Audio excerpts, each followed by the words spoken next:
Have you ever found yourself dreaming of studying abroad? Immersing yourself in a whole new culture, maybe getting an education that really opens up the world.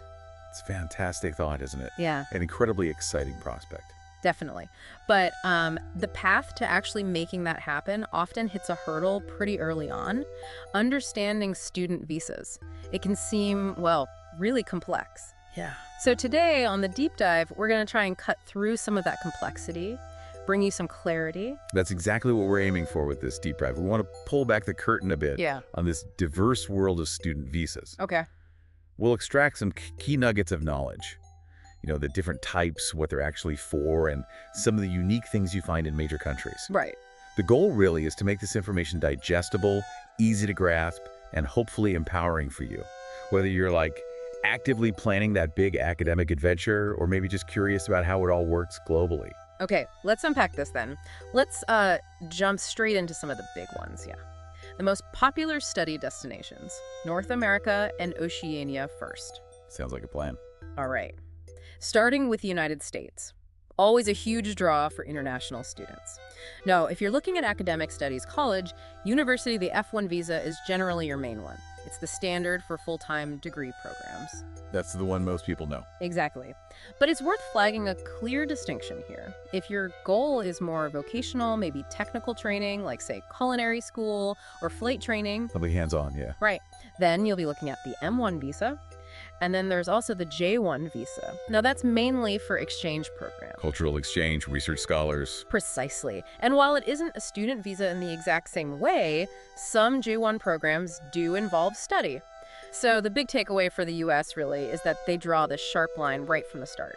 Academic, vocational, exchange, they're separate tracks. And getting that wrong at the application stage can cause real problems. Oh, absolutely. Send you down completely the wrong path. Now, if we look north to Canada, what's fascinating there is their study permit. It's quite broad, actually. It covers full-time academic, professional, or vocational training.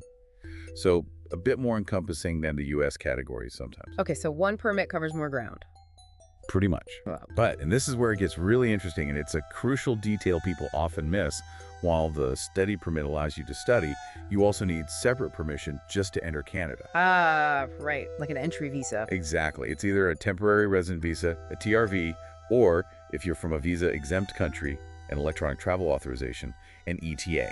Shoot, knew both. You absolutely need both. The critical point is, you could have your study permit fully approved, looking good, but still be denied entry at the border if your TRV or ETA isn't sorted and valid. It's like a two-key system, one to study, one to actually get in the door. That makes perfect sense. Two hurdles, you need to clear both. Okay, let's hop across the Pacific. Australia, another massive destination for students, and they offer something you don't see everywhere. Yeah. Their main student visa is the subclass 500. That's pretty standard for full-time study, straightforward enough. But where Australia really stands out is with the subclass 590. That's the student guardian visa. Ah, for guardians, right? Exactly. It lets a legal guardian come along and care for an underage student, usually someone under 18. That's quite thoughtful. Addresses a real need for younger students traveling alone. It really is. It acknowledges those unique needs and gives families, crucial peace of mind, which is a huge deal when you're sending a minor halfway around the world. Definitely. And staying in that region, just across the Tasman Sea, New Zealand has the fee-paying student visa for full-time study. Similar idea. But they also have some very practical related visas. One that's quite useful is the Pathway Student Visa. This is specifically for students planning to take multiple courses one after the other, but with the same education provider. Oh, so it bundles them together? Precisely. It streamlines what could otherwise be a whole series of separate visa applications. Basically, one visa for a multi-stage academic journey. That can be a massive simplification for long-term plans. It does sound useful. Less paperwork down the line. Definitely. And then, like many countries, they also have the exchange student visa, specifically for those international exchange programs. Shows their commitment to that kind of global student mobility. All right, good overview for that region. Let's shift our focus now. Europe, a continent just brimming with diverse educational hubs and, as you'd expect, pretty diverse visa structures too, each with its own, quirks and benefits. Absolutely. A real mix over there. Let's start with the UK. perennially popular. Their main visa now is just called the student visa. Many will remember it as the old Tier 4 general student visa. Right, they simplified the name. They did. And it's for full-time study at a licensed student sponsor, that's the university or college. But here's where it gets, well, really interesting. The UK has quite specific categories. They actually have a child student visa. For younger kids. Yeah, specifically for ages 4 to 17, which really highlights their focus on safeguarding and making sure the environment is right for younger learners. That makes sense. Different needs. Totally. And then for shorter programs, maybe a language course, or just one academic module under 6 months, maybe up to 11 for English language, there's the short-term study visa. So a lighter option. Exactly. A much quicker, simpler path than the full student visa, which means, you don't necessarily need that long-term commitment visa for shorter academic goals. That flexibility is key. And if we're talking about student benefits alongside the visa itself, Ireland really stands out. Their main one is the D study visa for courses over 3 months. It's a long stay type D visa. Okay, standard enough. But here's the kicker, and it's a major draw for so many students. It often comes with what they call Stamp 2 permission. Stamp 2? What's that? Stamp 2 is incredibly valuable. It allows students to work part-time during their studies. Typically, that's up to 20 hours a week during term time, and they can often work full-time during holiday breaks. Ah, so you can earn while you learn, basically. Exactly. That's a significant financial help, plus you get local work experience. It helps offset those high living costs in a way that just isn't possible in every country. That's a big deal. Yeah, I can see why that would be attractive. Now, moving over to Germany. Strong universities, often tuition-free for public ones. What's the setup there? For Germany, you're typically applying for a student visa, which is technically a national visa, or D-type, specifically for full-time academic studies. Right. But Germany sometimes uses what you could call a phased approach, which can catch people out. Unlike places where you just apply for the main student visa straight off, in Germany, you might first need a student applicant visa. Applicant visa, so before you're even accepted. Yeah, maybe if you're still waiting for your final acceptance letter, or perhaps need to go there for an entrance exam, or if you need to do language courses before starting your degree, you might begin with a language course visa.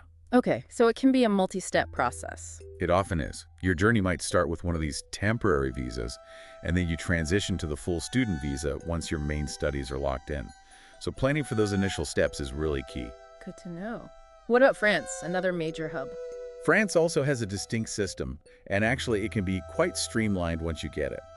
For higher education over 3 months, it's the Visa de long séjour pour études, the long stay study visa, often just called the VLSTS étudiant. VLSTS, okay. And the brilliant thing about this one is that once you arrive in France and get it validated, this visa often acts as your provisional residence permit for the first year.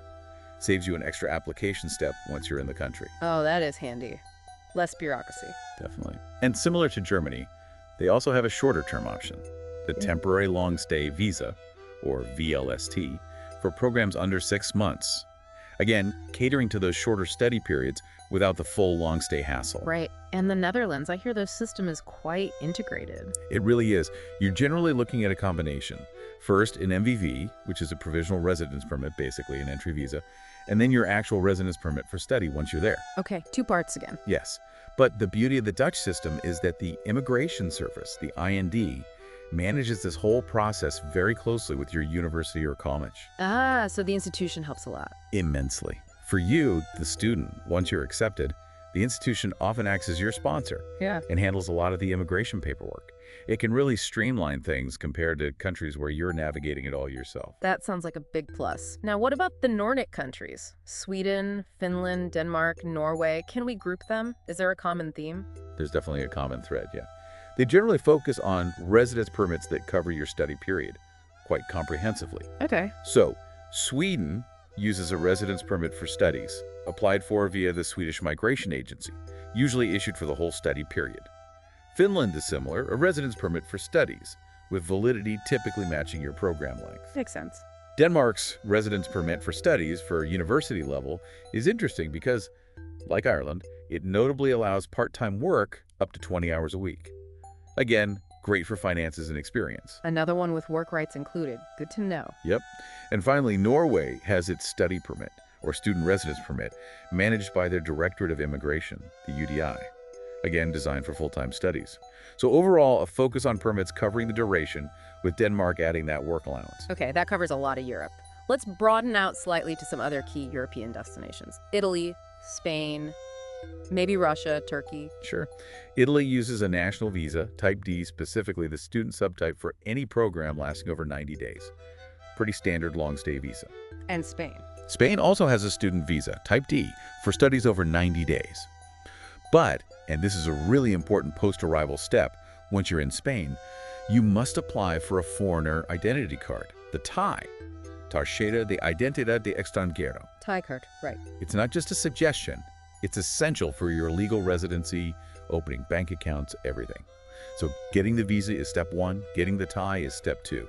Absolutely critical. Got it. Russia. Russia's student visa is typically issued initially for just 90 days. Only 90 days. Initially, yes.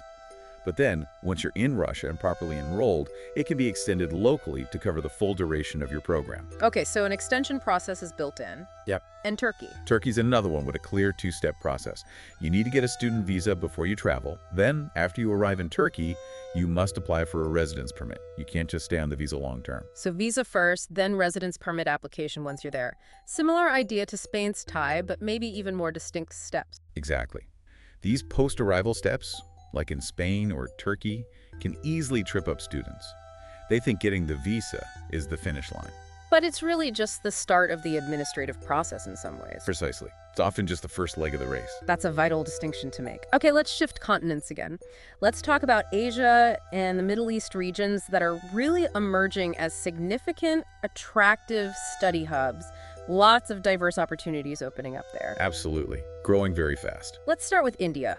Huge country, vast education sector. What's the visa situation? India offers the S visa, the student visa for foreign nationals, coming for regular academic studies at recognized institutions. S for student. Simple enough. Pretty much.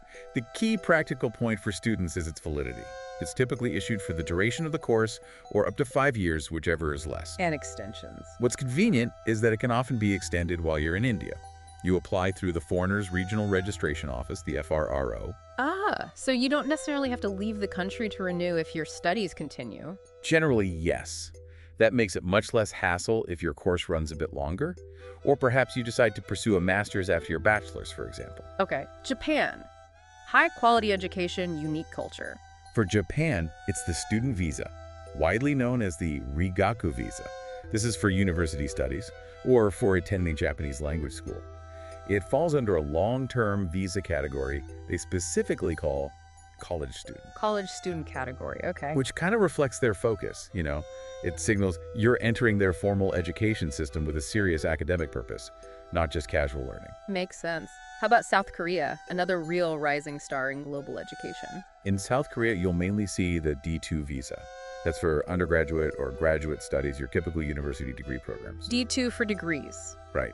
But they also have the D4 visa. This is specifically for things like language training or other non-degree programs, maybe short-term exchanges, or those intensive Korean language courses lots of people do before university. So a separate visa for language prep or shorter programs? Exactly. This distinct categorization helps ensure different paths have appropriate, often more tailored, visa requirements. Okay. Singapore.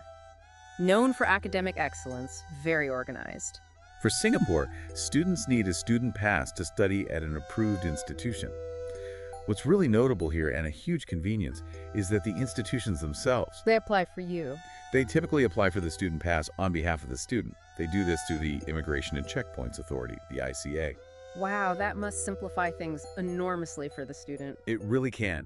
Once you've got your admission offer, the institution often takes on a lot of that administrative burden for the immigration side. That's a great system. What about the UAE? Dubai, Abu Dhabi becoming quite popular. The United Arab Emirates uses a student residence visa.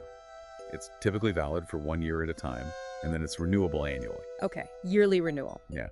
And a unique aspect here, similar in effect to Singapore perhaps, is that the university itself usually sponsors your visa. The university is the sponsor. Yes. This means the institution takes a very direct role in your immigration status.